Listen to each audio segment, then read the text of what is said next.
Have we come to the end? Or maybe this is the beginning. Maybe because you listen to this, maybe I don't know you yet, and you're going to be a part of my future. You're going to be one of those amazing pivot points.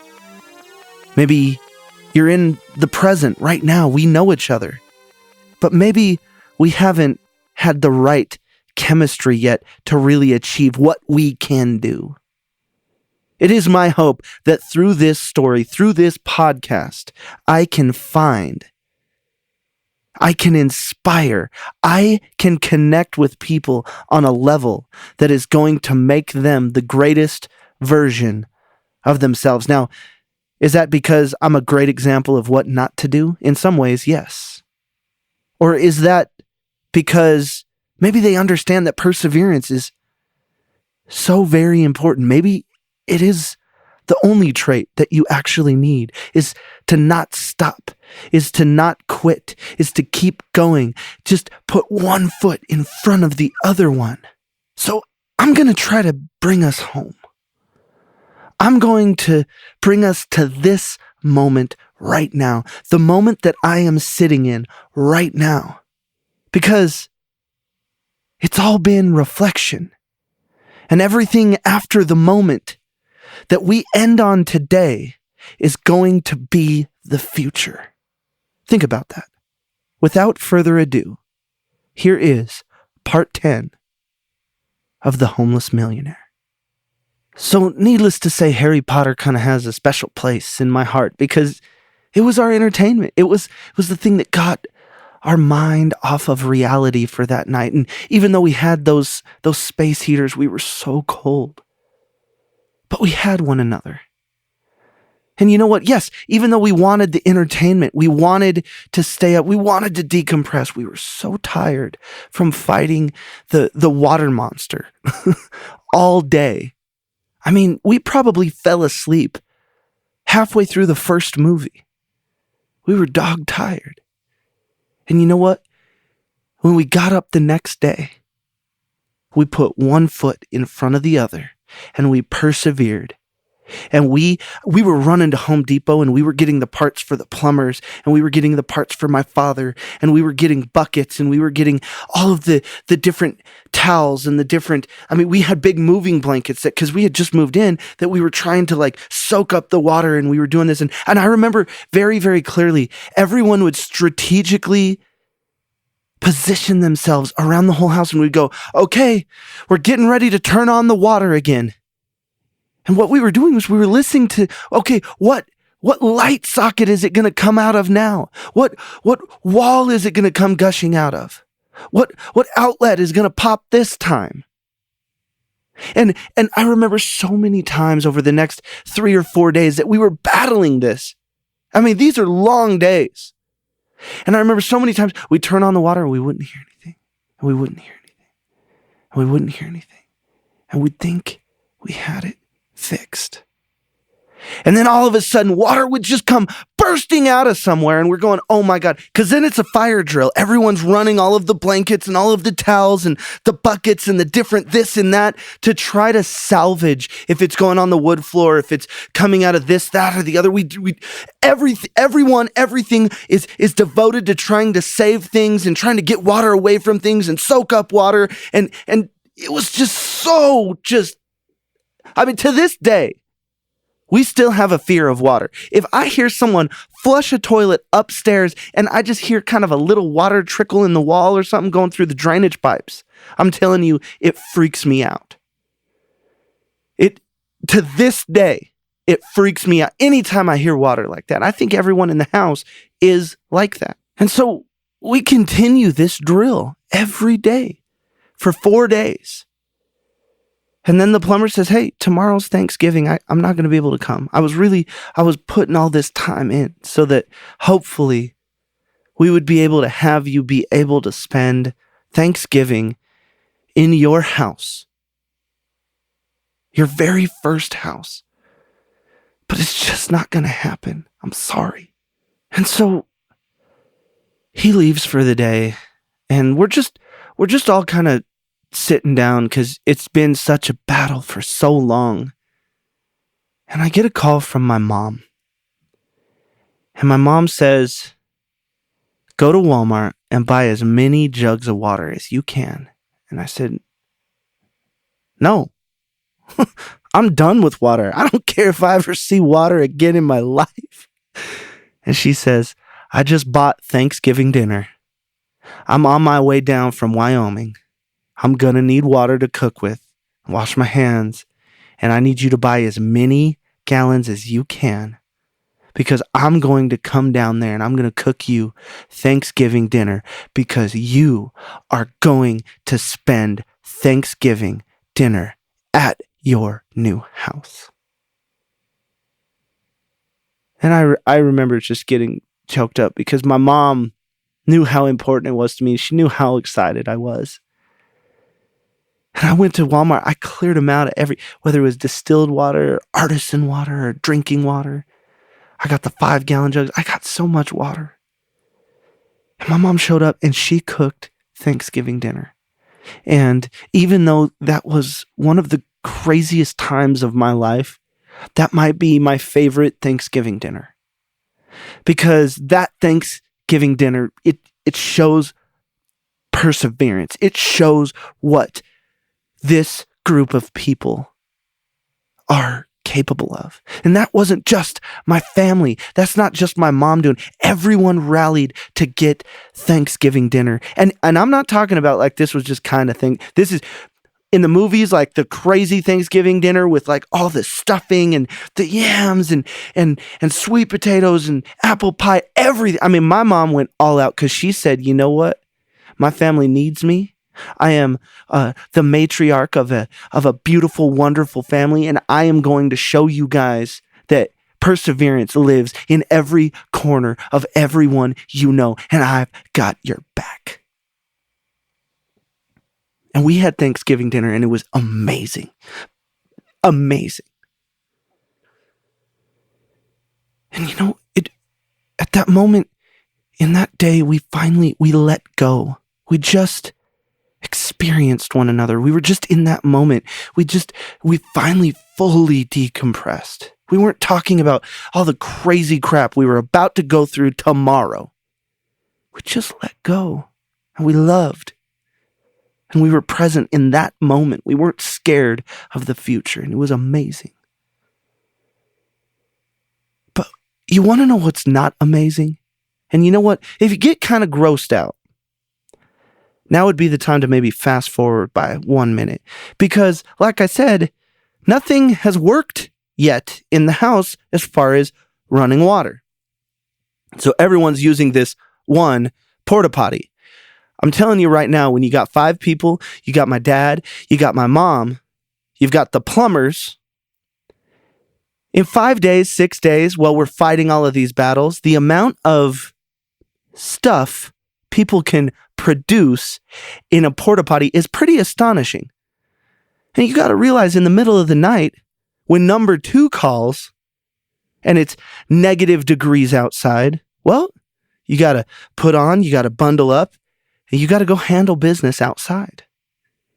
But the problem is it gets full to where it's not a situation where you can necessarily sit down anymore, if you know what I mean. So the girls and the guys, when number 2 needed to happen, we would have to drive 5 miles away to a truck stop to use the restroom. And something I want to say, I know this sounds gross, but I'm telling you, there's a different kind of bond that happens with a group of people that are looking down using the restroom, and it's like, we made all of that. All of that is us. That's disgusting. Made me not even want to go near the porta potty. But we endured. We did. And 2 days after Thanksgiving, we finally got running water. It finally worked. There was no leaks. There's nothing exploding. There's nothing happening. I mean, house still looks like Swiss cheese, and we need to call some amazing drywall people. But we can flush a toilet. I mean, that's what I'm getting down to. I mean, we take the little things in life for granted, and I don't think that people necessarily understand how good we really do have it when we have it. And that moment made me so grateful for just being able to flush a toilet. Middle of the night, nature calls, being able to go into a bathroom and flush a toilet. There's a lot of people on the earth that don't have that. I know what it's like to be thankful for that. And I only had to endure it for a week, 8 days. Just be aware of how thankful you should be and choose to be thankful. So we get running water, everything's starting to happen.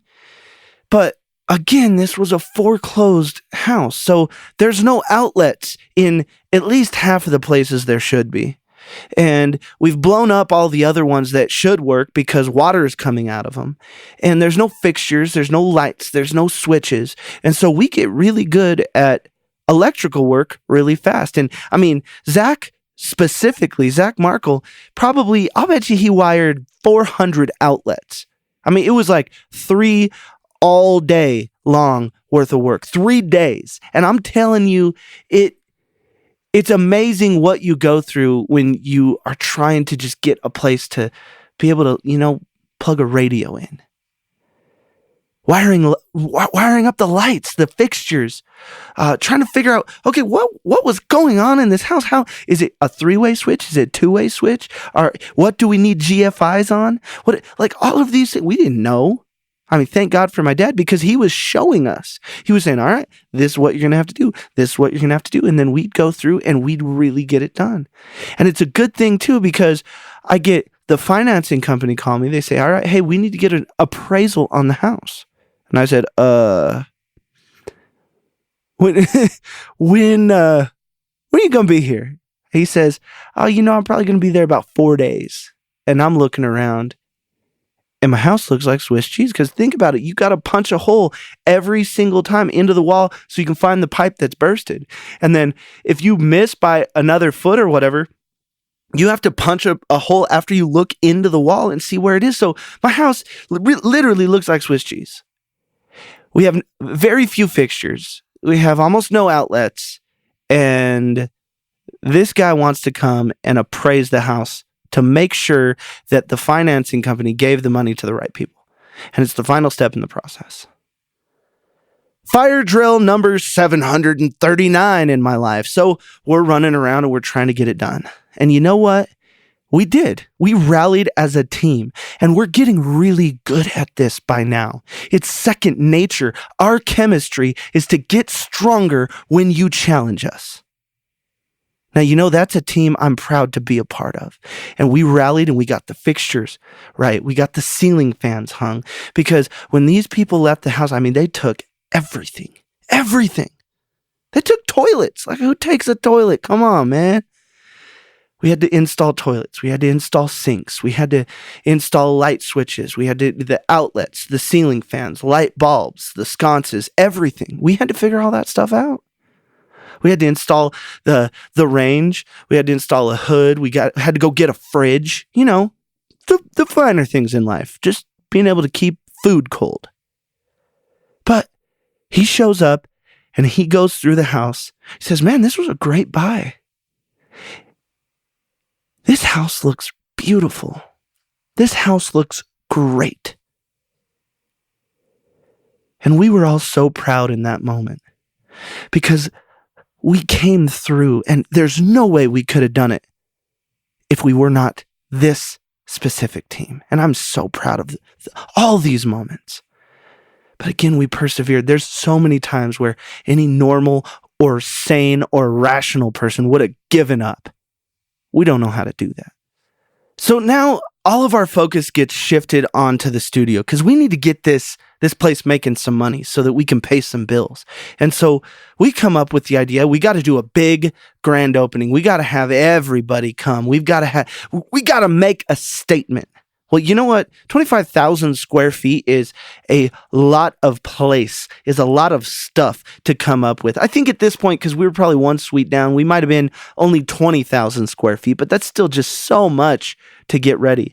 So in Studio A, which was immersive, we build this beautiful wall. My dad comes in, builds this wall, and I'm telling you, it was great. It was great. We still had to add all of the acoustics and stuff like that, but the wall was built and we were getting ready to fire off Studio A. But we couldn't get it done quite in time for the grand opening. But I mean, we had 3 sheets of drywall on each side, and we had green glue, and it's essentially 2 different walls because they have to be decoupled from one another. So there's one side, there's an air gap, and then there's another wall. So I mean, there's a tremendous amount of wood and materials and time and effort and energy that have gone into this. I mean, it was probably 6 weeks worth of just straight work because it is so much for us to take on. And so we don't quite get it done in time for the grand opening. So instead of finishing the drywall, we just paint it black because you know what? We're going to cover it with acoustic stuff anyway. And it's only accounting for probably about 20% of our square footage. So, I mean, we've got a lot of other things to get ready. We have our event center. We've got what we now call our creative cafe, which we actually had a bar in, and it was a completely open bar. Anyone who showed up, we gave free studio time. We had bands playing. We had live painting. We had videographers running around. I mean, we did this party up right. But the thing is, we're only so many people and we only have so much money. So we're just trying to put all this work in and trying to put all this work in and trying to put all this work in. And we just cannot hit this deadline. We cannot do it. So I'll tell you, I pride myself on being the person who can throw the Hail Mary pass and it always gets caught. I can pull out the big rabbit out of the hat, and I can do some pretty amazing things. But it's like 4:00 in the morning, the day before, well, I guess technically the day of our grand opening. And I'm going, we're not going to make this deadline. We can't do this. And I hate admitting defeat. And then I have someone come in because we've been working inside all day and working and working and working and working. Someone comes in, they say, hey, have you looked outside? I said, no, I haven't been outside in a long time. We look outside and there's 2 feet of snow on the ground. And you know what? Sometimes you gotta let God pull the rabbit out of the hat for you. Sometimes you gotta let him be the maverick and maybe let him just give you a little bit of a nod saying, hey, you know what? I got you. And so we had real cause to delay the grand opening by 1 day. And that's all we needed because we put up everything we needed. We got the bartenders in. We got literally everything. Party went off perfectly. 0 things went wrong. It was incredible. But we needed that extra day. We did. And that's what I say. Sometimes if you persevere, the universe is going to give back to you. It's going to say, all right, I saw you putting in the work. I got you. I'll give you an extra day. Just keep moving forward. And that's what we did. So we're feeling pretty good because the turnout was great. We had over 400 people show up. 400 people show up for the grand opening of a studio. That doesn't happen. We did that. We made that happen. So we're feeling pretty good about ourselves. Super good about ourselves. And at this moment, we finally get the last insurance check to finalize some of the income loss and finalize some of the different things that we had lost in that whole ordeal. And I look at my team, I say, hey, we've worked so hard and we've put everything into this. We haven't taken a day off we probably couldn't even tell you. So I surprise them and I say, hey guys, tomorrow morning, and this was probably 2 days after the grand opening, I say, tomorrow morning, I'm taking all of you to Vegas. We're going to fly to Vegas for 3 days, and we're just going to have fun. I have a limo pick us up and everything. And I actually used to work in Vegas. I had my own show in Vegas. So I did a lot of really cool things there. So I know a lot of people. So if you're thinking, oh, well, you got a little bit of money, you blew it all. No. I'll bet you we spent on 3 days for 5 people in Vegas. We spent less than $2,000, which is not that bad if you think about it, because we had a lot of fun and we ate well, and we might have had a couple maybe a couple adult beverages, as my father would say. We had a great time. We decompressed. I mean, nothing went wrong. Again, hey, It's just going all right. We've had like a good solid week of nothing. Like life has not dropped a bunch of crap on our door. Maybe it's a turning point, right? Maybe things are going the right direction. So we get back. We go into the studio and we're pumped. And then, all right. What, knocks in my stories are never a good thing, right? Until this time, it was an even worse thing. We had the city inspector at our door because the person who was the tenant right next to us in the same building said, these guys are doing work themselves and they're not permitted. So they called the city on us. And you know what? That was right, because we got a quote for this wall, and the cheapest way we could get this wall accomplished was $84,000. So we were like, okay, well, we don't have that. So we're just going to build it ourselves. And so that was the wrong thing to do. The city actually really frowns on that, So we find out that we've inherited a couple problems because the demolition that was done in the studio that we were rebuilding was unpermitted. So that means the previous tenants, when they were taking everything out, they never got a permit to take out a giant wall that was 16 feet tall and all the glass and all the doors and cut the electrical and do everything that they did. So we basically have a hazard zone in the middle of a school that we're trying to build, and the county is coming after us and shutting us down. So I go to the landlord and I say, hey, you got to help me out with this. They said, well, you know what? You walked the space and you rented it as is. So technically, this is your problem. So here we go again. I got another battle to fight. So we go and hire a contractor company. I don't know if that's what you call them, but we hire a contractor. And they come in, they get a permit, they do all this stuff, they finish the wall, and they do all of everything that we think that we need to do, and we get this wall completed, built, ready to go. We're going to launch Studio A. This is going to be great. So then we get the inspector to come in. And he says, hey, you guys built this wall out of 2x4s. I said, mm-hmm. Yeah, it needs to be non-com, which is non-combustible, and it needs to be a steel frame. So I'm going to need you to tear this wall out. I'm sorry, what? Yeah, this whole thing needs to be demoed. And then our contractor, of course, looks at us and he says, hey, we could demo that for you for $4,000. And I said, put a dumpster outside, and me and my team will have this thing in the dumpster by morning and build me a wall that works.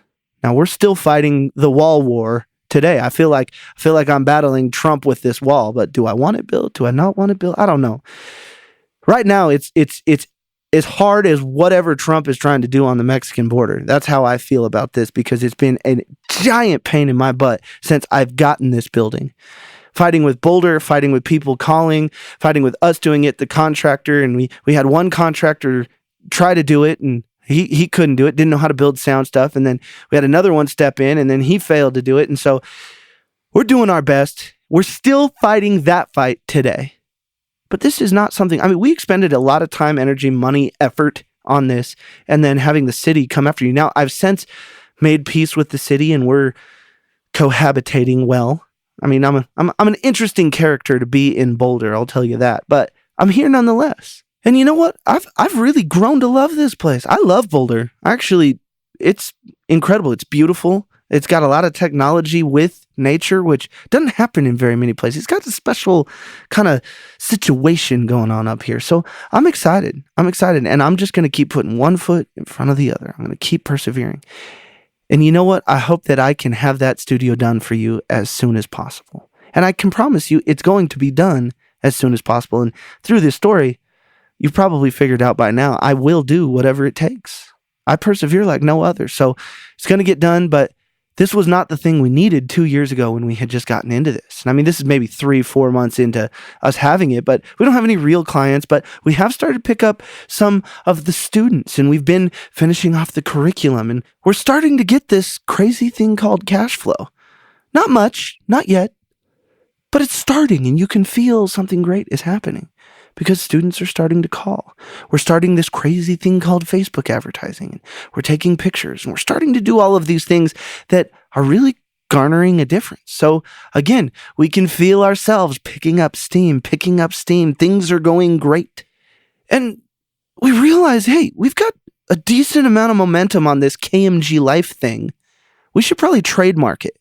And so we embark on this journey to find a lawyer, which is actually a pretty difficult process if you've never done it, because we actually went through a whole ordeal having to basically send an application to see if a lawyer even wanted to talk to us. And we ended up not even taking that meeting. We had another one set up to where they asked us a bunch of qualifying questions, which we didn't really know if we were a good fit for them. And we had another guy named Rob Keating. Rob Keating said, hey, come on down. I'd love to talk with you. He had a great energy. And he spells it out for us, takes the first hour for free consultation. That's actually my favorite price on things, is free. And we hit it off. We find out he's a musician. He's actually a hell of a musician. He's a guitar player, singer, songwriter, and he falls in love with our project. He said, man, I've actually been wanting to do something so similar to what you guys are doing right now. If I could be a part of it, I would love to be a part of it. And I'm going, this is our guy.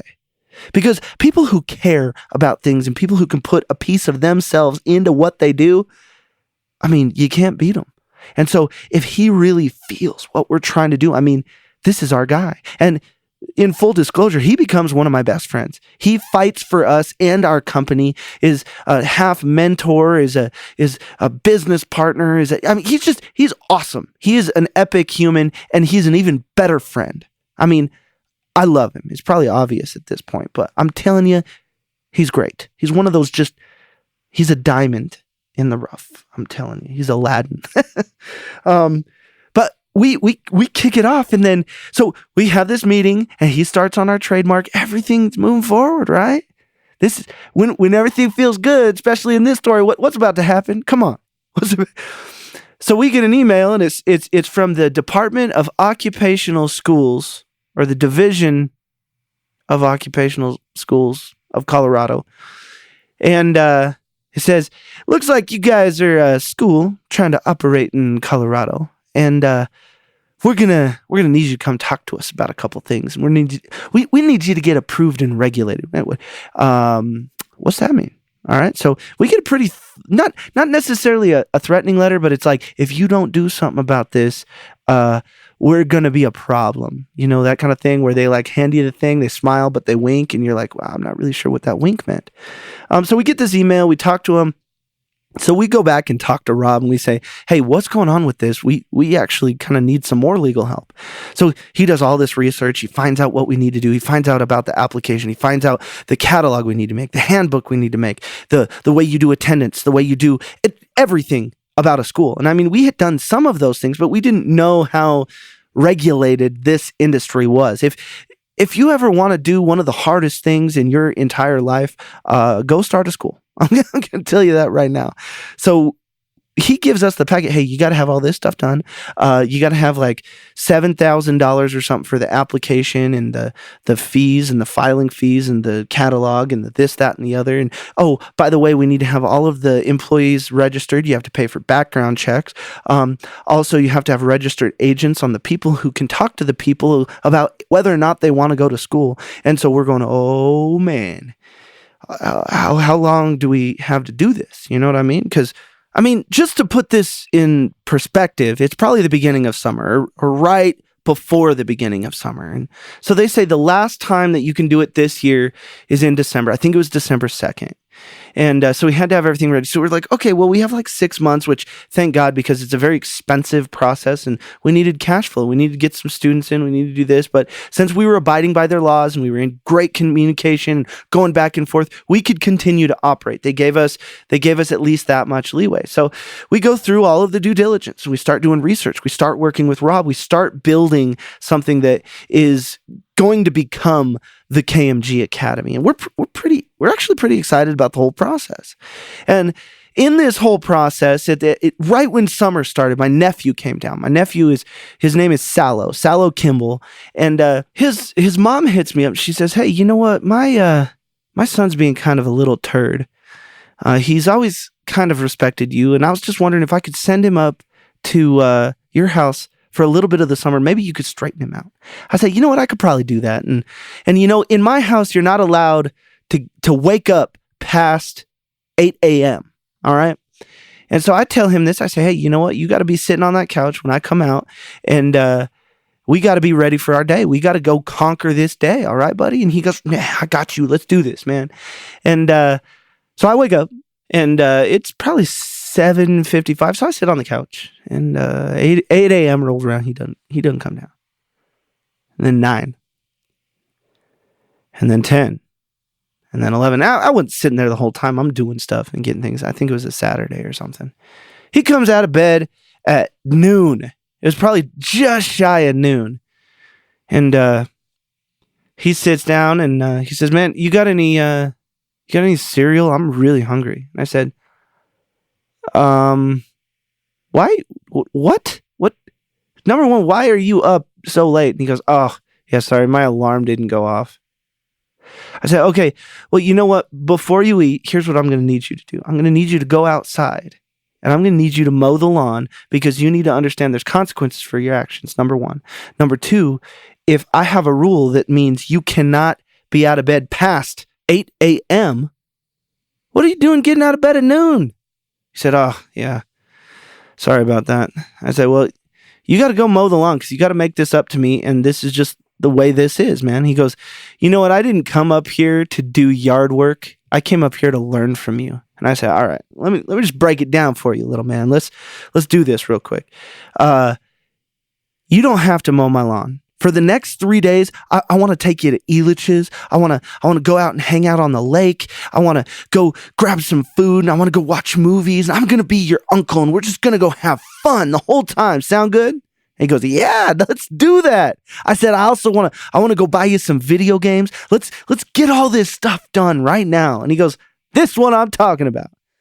I said, okay. And then after those 3 days, you're going home. You're going back to Laramie, Wyoming. Because if you want me to just be your uncle, that's fine. We could be friends. I actually love you. I think you are a great little kid. But if you're going to disrespect me in my house, and you want me to still teach you and give you some of the things that I have learned, I need to show you discipline, and you need to respect this process. You need to respect this house, and you need to respect who's in this house. So you have a choice. You can either go mow that lawn, or we can freaking go to the mall right now. But if you mow that lawn, I'll keep teaching you. I'll take you on meetings with me. I'll put you in our school. I'll help you out on so many different levels. I'll invest in you, but I need you to want to invest in you. And right now, to show me that you are sorry and that you can and do care about what I can provide for you, you're going to need to do this. So what is your decision? He goes, all right, I'm going to go mow the lawn. Now, in hindsight, I didn't realize how bad this was, because I have a 2-acre lawn. And I'll bet you the grass was at least 2 feet high. So he comes in about 3 hours later. I think he's done. He's done with 15% of it. So I fix him some food and do that. And he's kind of sitting there and everything. He's like, hey, you want to watch something? I said, don't you have a lawn to mow? And he goes, are you really going to make me finish that? Now, I am not kidding you. He went until almost midnight. So that's 12 hours of mowing a lawn.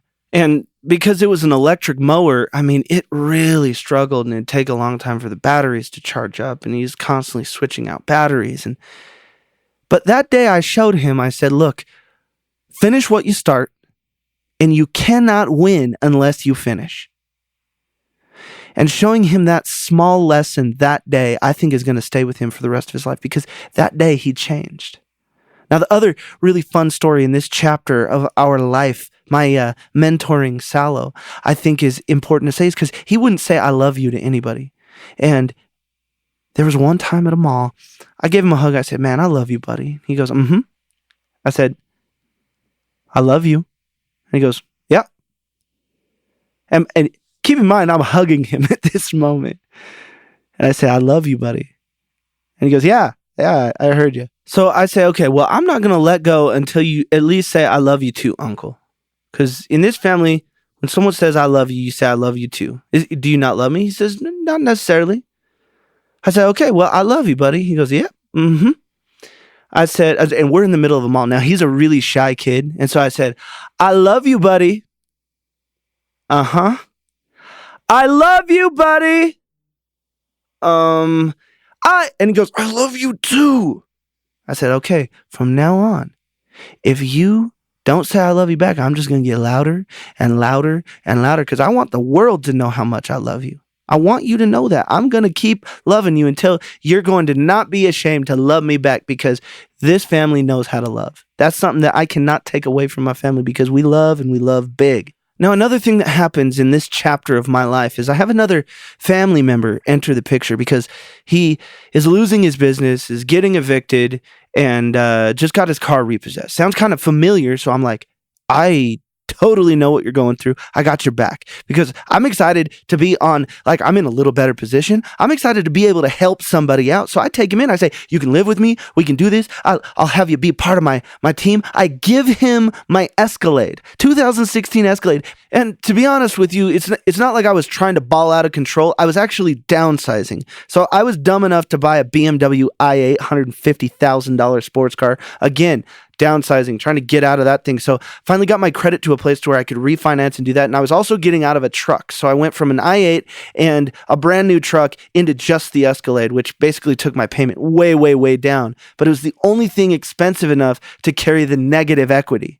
So I said, you know what? I don't even like driving this thing. And at the time I had bought a STI, a Subaru STI. That's a lot more my style. I like the rally cars. So I bought that. I like driving that around. I said, bro, you don't have a car. Take this brand new car. You can have it, bro. And I said, the only thing that I expect you to do is, I mean, obviously work. So maybe you can Uber, go get Uber Black, go do this and maybe take over the payment or something like that. And so he says, yeah, dude, oh my God, that would be amazing. I'm upside down and this thing. And he looks it up and he can make like $70 an hour or something like that. And honestly, it's really nice to finally be on this side of things where I'm helping someone out because I would just wake up so dang scared every single day. Now I can help someone get back on their feet. I mean, he's not paying rent. I mean, he lives with me. And to kind of subsidize it, he helps out around KMG and he's doing things here and there and he Ubers and all of those things. So, I mean, things start going good, but we really rekindle our friendship. We become friends and we're hanging out all the time. We're doing things it's great. I missed him and it was just great to see his sparkle kind of come back, his bounce, his pep to his step. You know what I mean? It was great to see that. And I'm going, oh man, this is what life's about, giving so you can be living. You know, you're not living unless you're giving. I know it sounds cliche, but it's true. I promise. So anyway, another thing that happens in this time of my life, and this is something that only can happen to me. A lot of people say that I'm part leprechaun. So I get a call one day and it says, bring $9,000 to this storage shed. And I went, who is this? I can't tell you. I won't be there, but you need to bring $9,000 to this storage shed. And I'm going, I'm going to be honest with you. I'm not going to do that. And he said, there is an auction for a storage shed. You need to get this storage shed. Bring $9,000 to this storage shed. And I went, okay, when is this? And so it was the middle of the day. I looked it up and they were having an auction. I said, okay, well, I'm going to try. So I round up $9,000 and I go in there and there's two other people there. And I'm like, you guys get the call? And they're like, what? I said, it's all good. It's all good. I didn't know if I was like joining a secret society. I didn't know what was going on. And so the owner of the storage facility walks out and he says, okay. And apparently there's like something where it's one price if they open the door. It's another price if they leave the door closed. So he says, how much are you guys willing to bid if I don't open the door? And I just give you the keys or cut the lock or whatever it was. One guy says $1,000. Another guy says $1,500. And I said, well, hell, I'm already here. I go, $9,000. This is looking at me like I'm insane. I don't even know what's behind the damn door. And it just sounds so crazy. I don't even know what's behind the damn door. So I obviously win because they go, all right, well, that's weird.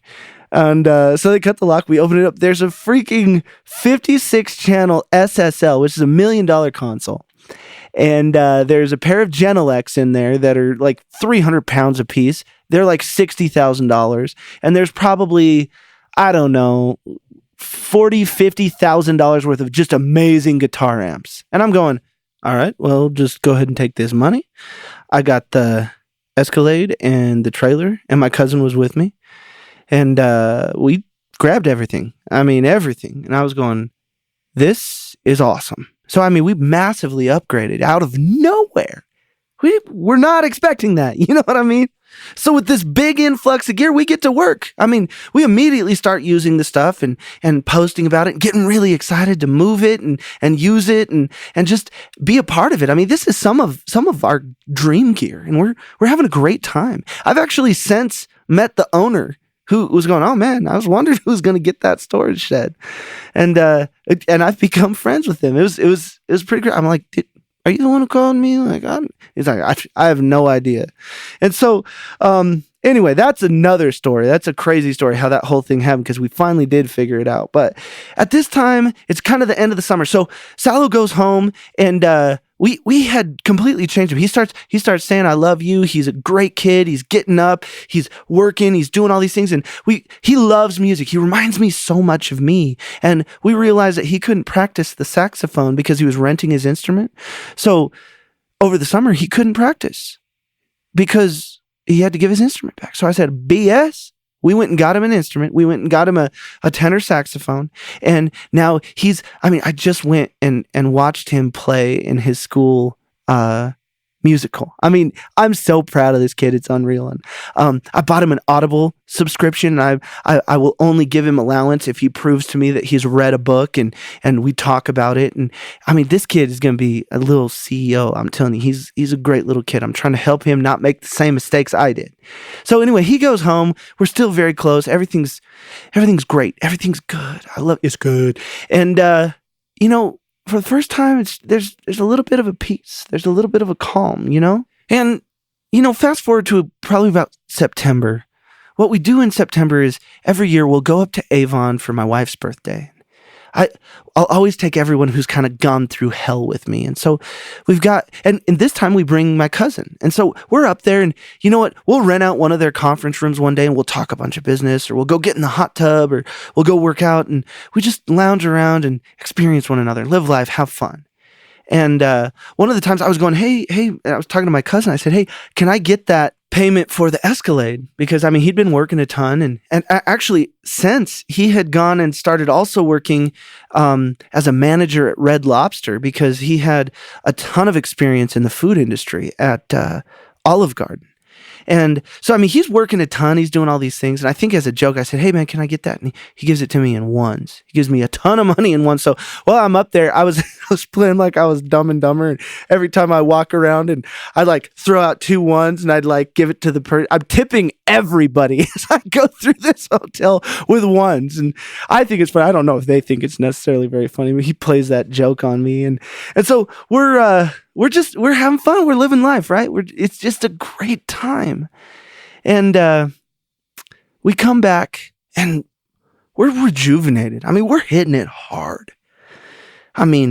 Pedal to the metal. We're doing things, signing up more students, getting more clients, making more moves than we ever thought possible. And things are just exploding. And I remember this particular time because it was during a Wyoming football game. And my cousin had gone to, he's a big Wyoming football fan. And he goes, takes some time off of work and goes down to watch this game. And of course, everything's going great. So what happens? What has to happen? I get a call. And it is from Red Lobster. And it was one of his coworkers, and they said, I just want to make sure that he's okay. I want to make sure that he's doing all right. And I said, what happened? I'm thinking, did he get in a car accident? What's going on? Well, he just hadn't really been the same. And we know that his parents died. We know that his mom died. We know that his dad died. and it just doesn't seem like he's doing okay. And I went, oh my God, I've got to call my mom. I've got to figure this out. But first, I feel like I've got to call him, because why didn't he tell me? And I call him. I wait until after the game because I don't want to give him that news in the middle of the game. I wait and I call him, and there's no answer. So I realize I have to call my mom. I mean, this is her brother. So I call my mom, and she answers the phone, and I say, there's going to be a part 11. Thank you for listening to this episode. You know what? There's just too much stuff, and I've got to do it justice. So you know what? We're gonna go to 11. I feel like that's fitting, right? I mean, musician stuff needs to go to 11. And you know what? This story deserves to be turned all the way up to 11. So tomorrow, I can actually promise you, we have written everything out that we needed to do, and I got through half of what I needed to tell you.